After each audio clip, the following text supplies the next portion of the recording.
Hello guys, আসসালামু আলাইকুম। কেমন আছেন সবাই? আলহামদুলিল্লাহ আমি ভালো আছি। আজকে নতুন একটি ব্লগ নিয়ে চলে আসলাম। তো ব্লগটা বেশি বড় হবে না, খুবই অল্প সামান্য পরিমাণ ব্লগ দিলাম, কারণ আপনারা সবাই জানেন আমি ঠিকঠাক মতো ব্লগ করতে পারছি না।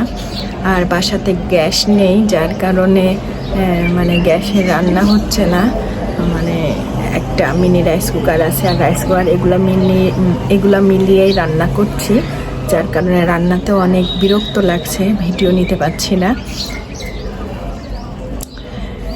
গ্যাসের অনেক সমস্যা, গ্যাসের অনেক দাম হলেও গ্যাস ঠিকঠাক মতো পাওয়া যাচ্ছে না, এটা হলো মেন বিষয়। দাম বেশি হলেও যদি পাওয়া যায় তাহলে কিনা যায়, কিন্তু গ্যাসই পাওয়া যাচ্ছে না, যার কারণে অনেক কষ্ট করে রান্না বান্না করা লাগছে।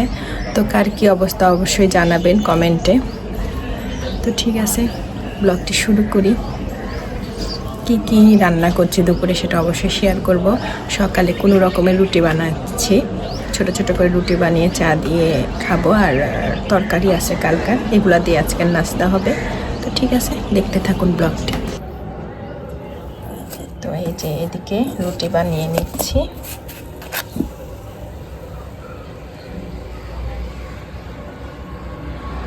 এভাবে খুব কষ্ট করে রুটি বানানো লাগছে। কি আর করার, গ্যাস যেহেতু নাই, এখন কষ্ট করে হলেও তো রান্না বান্না করে খাওয়া লাগবে আর কি। আর আমরা থাকি ভাড়া বাসায়, কাঁচা চুলাও ব্যবস্থা নাই।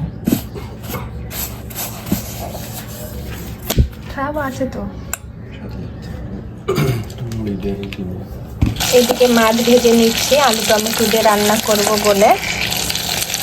এই যে মাছ ভাজি করে নিচ্ছি, আলু ভাজি করা হয়ে গেছে। আর থানকুনি পাতা ভর্তা, এই দিয়ে আজকে দুপুরের লাঞ্চ হবে আমাদের। এইদিকে আলু টমেটো বলক উঠে গেছে, এই যে আলু টমেটো বলক উঠে গেছে অনেক। এখন মাছগুলা এই যে ভেজে রেখেছি, মাছগুলা দিয়ে দেবো একে একে।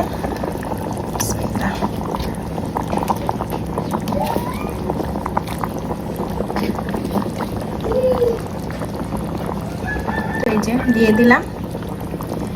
আলু টমেটো দিয়ে মাছ ঝোল খেতে কার কার ভালো লাগে অবশ্যই কমেন্টে জানাবেন। আমার তো অনেক ভালো লাগে, অনেক পছন্দ।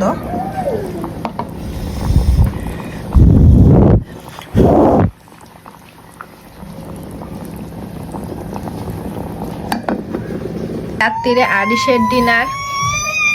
এই যে আরিশ পাখি এখানে কান্না করছে, সে ডিনার করছে শুধু মাছ, সে মাছ ছাড়া কিছু খাবে না, তাই কান্না করছে। না বিসমিল্লাহ বলে খাও, বিসমিল্লাহ। তো ঠিক আছে, আজকের ভিডিওটি এ পর্যন্তই। আরিশ খুব বিরক্ত করছে, আরিশকে খাওয়া দাওয়া করিয়ে নি। বাচ্চাটা আমার কিছু খেতে চায় না, দেখি একটু মাছ খায় নাকি। সবাই ভালো থাকবেন, সুস্থ থাকবেন, আমাদের জন্য অবশ্যই দুয়ার দরখাস্ত থাকলো। আল্লাহ হাফেজ। আরিশ সালাম দিয়ে আল্লাহ হাফেজ দিয়ে দাও। দিব না মা? আচ্ছা ঠিক।